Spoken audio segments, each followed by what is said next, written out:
Okay, so I hope you can see this clear enough. Basically, um, this one, these top two tabs here didn't really want to pry up, so I ended up cutting those off too. But basically, this stuff is just plastic, and these tabs are actually really thin plastic, so it really doesn't require a lot of force. You just have to just kind of get a chisel head. I would say an X-Acto, but be careful with an X-Acto. That you can't really pry very well with an X-Acto. I like to use an edge that's a little thicker. Now these wheels should pop right out of here. Yep, they should, and they did. And again, this isn't really rocket surgery. These guys, these wheels spin pretty nice. I checked them on the car before, and these are the smaller ones, and you can see they spin really pretty good. What I look for in a good set of wheels is wheels that don't wobble, because when a wheel is spinning and it's going back and forth like this, wobbling, you're losing energy. A wheel should spin nice and true and straight. Has a little bit of wobble, it's okay. You're going to be sanding these wheels anyway, so you're not going to, you don't have to worry too much about the out of round, because like I said, you will sand them, but you don't want it to wobble because you're just wasting energy that way. You want the wheels to spin nice and true. So yeah, I'll do the same exact thing with the rear wheels, and yeah, then I'll have a nice set of FTE wheels to put in this 55. Okay, just a real quick little section here. Lost my focus. And this is the 55. I just went ahead and drilled the center holes on these. I'm having trouble staying in focus here. Yeah, there you go. And an easy little thing you can do is this car has rivets on both ends. Now, what will happen too when you're drilling and you're starting to get a little deep in there, the rivet will actually get hot, and it will not cut very well. So what I'll do is I'll just drill one end for a little bit, and then when I notice that the chips aren't coming quite as frequently, I'll just take it real quick and flip it around.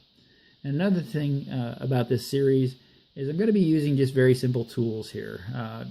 Tools that most people should have access to. All I'm using is just a regular drill and drill bits, nothing special. Like I said, this little guy, you can probably pick up a similar blade in a hobby shop, or just have a look on eBay. And yeah, that's about it. I'm just going to go ahead and clear out the rest of these rivets and pop this guy apart. And yeah, almost done with this section for tonight. Okay, so this guy is all drilled out. Now, if this is your first time modding a car, or you're just getting started doing these mods, it's a real temptation to get in too much of a hurry when you're doing this. Again, just drill really slowly.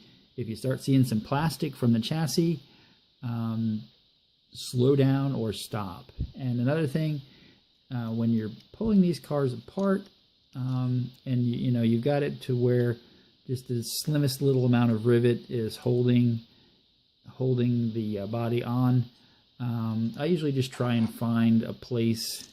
Don't ever just yank on the wheels, because that's probably the worst way you can take a car apart. This car has a really nice, there's a big gap right here.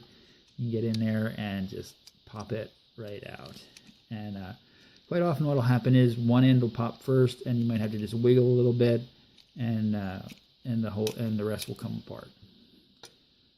So there you go. Now this car has a little different style, and these front wheels are just held in by these little retaining clips right here on either side, and they just pop right out.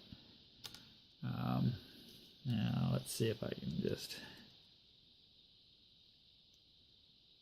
and it's really just that easy you could stop there if you wanted to, because that's really all that's holding them on. But these, I will glue these axles in. The back wheels have tabs just like the other one. I will try to pry them up, and but yeah, so we're really close to where I want to be with this video tonight. I'm going to just pop these wheels out and show you where I'm at in a second. Here we go. And I'll get my focus. There we go. Yeah, so this is the 55 Gasser chassis with a set of FTE wheels and axles. Now here again, there's all kinds of stuff we can do, but this is basically just doing an axle swap. I don't want to get too deep in here. We can polish the axles, we can sand the wheels, we can do all kinds of stuff. But the next step, well here, let me just put the body back on real quick. Should just pop right back on there. Yep. And there you go, now with added weight, you could run that car like that and probably do okay if the wheels are in good shape. You know, you get a really good set of wheels, and you'll have a surprisingly faster car just by doing this. But this is just the beginning. This is where I'm going to end off tonight. I'll weigh the car, and well, in the next video, I should say, I'll weigh the car and get into detail on just how I like to glue the axles in and everything else. But this is a good spot to stop for right now. And yeah, I hope to see you in lane 2.